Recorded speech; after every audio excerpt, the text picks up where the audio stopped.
খুব জনপ্রিয় একটা ঘটনা মনে পড়ে গেল। আমি প্রায় এটা বলি। আলী রাদিয়াল্লাহু তাআলা আনহু এক লোকের পাশ দিয়ে যাচ্ছিলেন। সে ইস্তেগফার করছিল। সে শুধু আল্লাহকে ক্ষমা করতে বলছিল আস্তাগফিরুল্লাহ আস্তাগফিরুল্লাহ আস্তাগফিরুল্লাহ।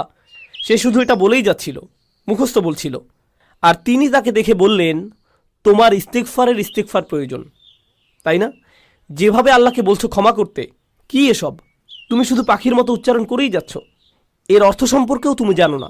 দেখে মনে হচ্ছে তুমি আসলে চাচ্ছও না, শুধু কসরতের মতো করছো। ইস্তেগফার তো এমন হবার কথা নয়। আন্তরিকভাবেই তোমার পাপের জন্য অনুশোচনা হবার কথা। তাই প্রথম যেই কথা আপনাদের বলতে চাই তা হলো, আমরা প্রতিনিয়ত প্রচুর মন্দ কাজ করি, আমরা প্রচুর ত্রুটি করি। আমাদের বাম দিকের ফেরেশতা খুবই ব্যস্ত থাকেন, আর প্রচুর লেখালেখি করতে হয়। আর কেউ যখন আসলেই এসব নিজের ক্ষেত্রে চিন্তা করে, দুইটি জিনিস সঙ্গে সঙ্গেই হয়, দুটি জিনিস সাথে সাথেই হয়ে যায়।